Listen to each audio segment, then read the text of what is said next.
The Outsiders, Chapter 7, Part 2. Bob had told her he'd fix us for picking up his girl.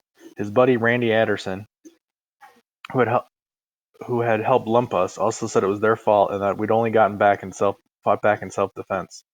But they were charging Johnny with manslaughter. Then I discovered that I was supposed to appear at juvenile court for running away, and Johnny was too, if he recovered. Not if, I thought again. Why do they keep saying if? For once, there weren't any charges against Daly, and I knew he'd be mad because the paper made him out the hero for saving Johnny and didn't say much about his police record, which he was kind of proud of. He'd kill those reporters if he got hold of them. There was another column about just Derry and Soda and me, how Derry worked on 2 jobs at once and made good at both of them, and about his outstanding record at school. It mentioned Soda Pop dropping out of school so we could stay together, and that I made the honor roll at school all the time and might be a future track star. Oh yeah, I forgot.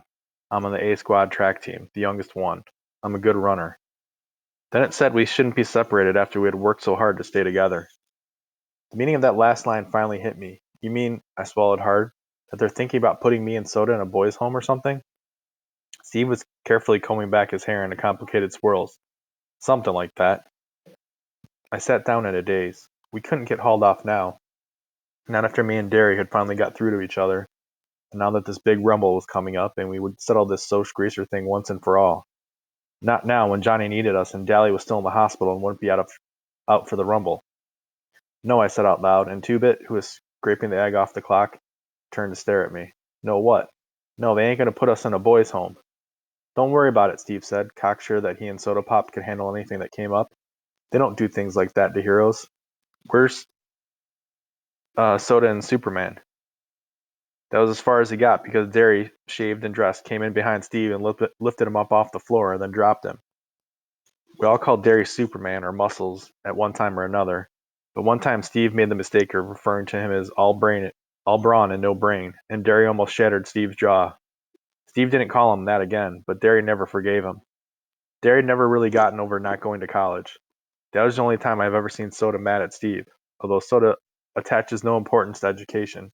School bored him. No action. Soda came running in. Where's that blue shirt I washed yesterday? He took a swig of chocolate milk out of the container. Hate to tell you, buddy, Steve said, still flat on the floor. You have to wear clothes to work. There's a law or something. Oh yeah, Soda said. Where's those wheat jeans, too? I ironed. They're in my closet, Derry said. Hurry up, you're going to be late. Soda ran back, muttering, I'm hurrying. Steve followed him, and in a second there was the general racket of a pillow fight. I absent-mindedly watched Derry as he searched the icebox for chocolate cake. Derry, I said suddenly, did you know about the juvenile court? Without fuming to look at me, he said evenly, yeah, the cops told me last night.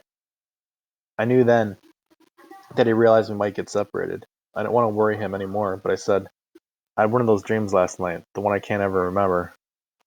Derry spun around to face me, genuine fear with his face. What? I had a nightmare the night of Mom and Dad's funeral. I had nightmares and wild dreams every once in a while when I was little, but nothing like this one. I woke up screaming bloody murder, and I never could remember what it was that had scared me. It scared Soda Pop and Derry almost as bad as it scared me. For night after night, for weeks on end, I would dream this dream and wake up in a cold sweater screaming. And I never could remember exactly what happened in it. Soda began sleeping with me and it stopped recurring so often, but it happened often enough for Derry to take me to a doctor. The doctor said I had too much imagination. He had a simple cure, too. Study harder, read more, draw more, and play football more. After a hard game of football and 4 or 5 hours of reading, I was too exhausted mentally and physically to dream anything. But Derry never got over it, and every once in a while he would ask me if I ever dreamed anymore. Was it very bad? Two-Bit questioned. He knew the whole story, and having never dreamed about anything but blondes, he was interested. No, I lied. I'd awakened in a cold sweat and shivering, but Soda was dead to the world. I just wiggled closer to him and stayed awake for a couple of hours, trembling under his arm. That dream always scared the heck out of me. Derry started to say something, but before he could begin, Soda Pop and Steve came in. You know what? Soda Pop said to no one in particular. When we stomp the Soch is good, me and Stevie here are going to throw a big party and everybody can get stoned. Then we'll go chase the Soch clear to Mexico. Where are you going to get the dough, little man? Derry had found the cake and was handing out pieces. I'll think of something, Soda Pop assured him between bites. You going to take Sandy to that party, I asked, just to be saying something. Instant silence. I looked around. What's the deal? Soda Pop was staring at his feet, but his ears were reddening. No, she went to live with her grandmother in Florida. How come? Look, Steve said, surprisingly angry. Does he have to draw you a picture? It was either that or get married, and her parents almost hit the roof at the idea of her marrying a 16-year-old kid. 17, Soda said softly. I'll be 17 in a couple of weeks. Oh, I said, embarrassed. Soda was no innocent. I'd been in on bowl sessions and his bragging was as loud as anyone's, but never about Sandy. Not ever about Sandy. I remembered how her blue eyes had glowed when she looked at him, and I was sorry for her. There was a heavy silence, then Derry said, We better get to work, Pepsi-Cola. Derry rarely called Soda by Dad's pet nickname for him, but he did so then because he knew how miserable Soda Pop was about Sandy. I hate to leave you here by yourself, Ponyboy, Derry said slowly. Maybe I ought to take the day off. I've stayed by my lonesome before. You can't afford a day off. Yeah, but you just got back, and I really ought to stay. I'll babysit him, Two-Bit said, ducking as I took a swing at him. I haven't got anything better to do. Why don't you get a job, Steve said, ever considering working for a living? Work? Two-Bit was aghast. And ruin my rep?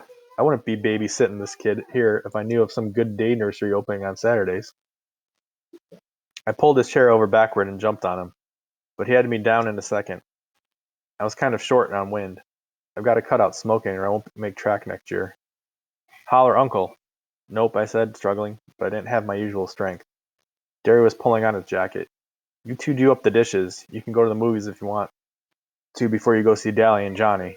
He paused for a second, watching Two-Bit squash the heck out of me. Two-Bit, lay off. He ain't looking so good. Ponyboy, you take a couple of aspirins and go easy. You smoke more than a pack today and I'll skin you, you understood? Yeah, I said, getting to my feet. You carry more than one bundle of roofing at a time, and me and Soda'll skin you, understood? He grinned one of his rare grins. Yeah. See you all this afternoon. Bye, I said. I heard our Ford's vroom and thought, Soda's driving, and they left. Anyway, I was walking around downtown and started to take this shortcut through the alley. Two-Bit was telling me about one of his many exploits while I did the dishes. He was sitting on the cabinet, sharpening that black-handled switchblade he was so proud of. And I ran into three guys. I says, Howdy, and they just look at each other. Then one says, We would jump you, but since you're as slick as us, we figure you don't have nothing worth taking. I says, Buddy, that's the truth, and went right on. Moral, what's the safest thing to be when one is met by a gang of social outcasts in an alley? A judo expert, I suggested. No, another social outcast, Two-Bit yelped, and nearly fell off the cabinet from laughing so hard. I had to grin, too. He saw things straight and made them into something funny. We're going to clean up the house, I said. The reporters or police or somebody might come by, and anyway, it's time for those guys from the state to come and check up on us. This house ain't messy. You ought to see my house. I have, and if you have the sense of a billy goat, you'd try to help around your place instead of bumming around. Shoot, kid, if I ever did that, my mom would die of shock. I liked Two-Bit's mother. She had the same good humor and easygoing ways that he did. She wasn't lazy like him, but she let him get away with murder. I don't know, though. It's just about impossible to get mad at him. When we had finished, I pulled on Dally's brown leather jacket. The back was burned black, and we started for 10th Street. I would drive us, Two-Bit said as we walked up the street trying to thumb a ride, but the brakes are out on my car. Almost killed me and Kathy the other night. He flipped the collar of his black leather jacket up to serve as a windbreak while he lit a cigarette. You ought to see Kathy's brother. Now there's a hood. He's so greasy he glides when he walks. He goes to the barber for an oil change, not a haircut. I would have laughed, but I had a terrific headache. We stopped at the Tasty Freeze to buy Cokes and rest up, but the blue Mustang that had been trailing us for 8 blocks pulled in. I almost decided to run, and Two-Bit must have guessed this, for he shook his head ever so slightly and tossed me a cigarette. As I lit up, the soc who had jumped Johnny and me at the park hopped out of the Mustang. I recognized Randy Anderson, Marcia's boyfriend, and the tall guy that had almost drowned me. I hated them. It was their fault Bob was dead. Their fault Johnny was dying. Their fault Soda and I might be put in a boys' home. I hated them as bitterly and as contemptuously as Dally Winston hated. Two-Bit put an elbow on my shoulder, and leaned against me, dragging on his cigarette.